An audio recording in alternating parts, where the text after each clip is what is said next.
Simple at masarap, yan ang mga pangunahing gusto natin, lalo-lalo na pagdating sa ulam. Malapit na nga yung mga darating na okasyon, kaya naman paghandaan na natin yung ating mga ihahanda. Pwede mo rin itong isama sa listahan dahil nga kung minsan mas gusto ni Mari at ni Pare yung mga simple lang pero masarap. Papakita ko sa iyo kung paano ko niluto. Meron tayo ditong pork liempo, halagang 400 pesos. Maraming salamat po sa lahat ng nanonood sa oras na ito. Welcome po kayo sa Cook and Taste. Medyo may katabaan yung nabili kong liempo pero gagawa natin ng paraan yan mamaya. Hihiwain muna natin ito ng pang-adobo cut lang. Karaniwan nga sa mga pork lover, mas gusto talaga nila yung medyo matataba. Lalo na pagka ang luto ay sinigang o kaya nilaga, yung bang hiyahampas mo sa patis na may sili, talaga namang sulit na sulit ang kain mo. Gagamit din ako dito ng hinog na saging na saba, halagang 20 pesos yung aking binili. Hiwain lang natin ito ng medyo pa-slanting para nga may dating. Gagamit din tayo dito ng isang pirasong sibuyas na pula. Pwede rin kayong gumamit ng sibuyas na puti. Mas maganda kung medyo malaki.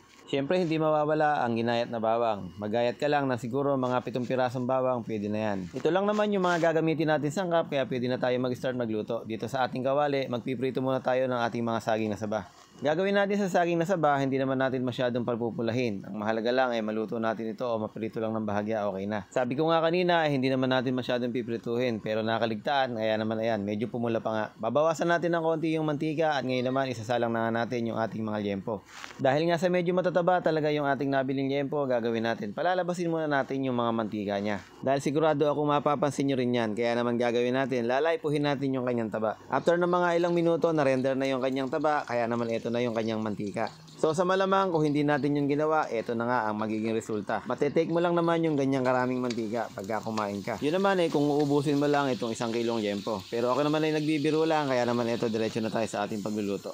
So gigisahin natin yung ating mga sibuyas. Dito sa ating pagigisa, tinabi muna natin yung liempo sa isang gilid para nga ating mabigyan puwang yung ating sibuyas. Alam ko naman na ginagawa nyo rin ito sa bahay, kaya nga ito at pinapakita ko lang naman din sa inyo kung ano yung ginagawa ko. Siyempre nilagay na natin yung ating mga bawang. Habang hinahalo natin yan, unti-unti babango na yan. Pwede na natin ihalo yung ating mga liempo. Habang hinahalo naman natin ito, gusto ko lang batiin si Mr. Herbert C. Santos ng Balagtas, Bulacan. Maraming salamat po sa inyong panonood. Ngayon naman, nilagyan natin ng kalahating cup ng toyo. Okay lang kung meron kayong dark soy sauce. At gagamit din tayo dito ng pineapple juice. So meron ako dito ng pineapple juice, 2 cup yung aking inilagay. Yung pineapple juice kaya ganun kadami, meron sa aming nagtitinda ng pineapple juice na talagang pure extract na galing sa pinya. Pero kung meron naman kayong in-can, pwede nyo naman gamitin. Gagamit din tayo dito ng laurel at lalagyan din natin ito ng paminta. Pwede kayong gumamit ng pamintang buo, okay lang. O kaya naman ay pamintang wasak, walang problema. Habang hinahalo ko naman ito, babatiin ko lang din si Ma'am Cherilyn Apino Miliona. Ngayon naman ay lalagyan natin ito ng tubig at papalambutan nga natin ito. Siguro mga 45 to 1 hour, kung mahina lang yung apoy, siguro mas maganda. Para nga melts in your mouth kumbaga. So lalagyan natin ito ng pampalasa. Nilagyan ko lang din ito ng asukal, mga 4 na kutsara.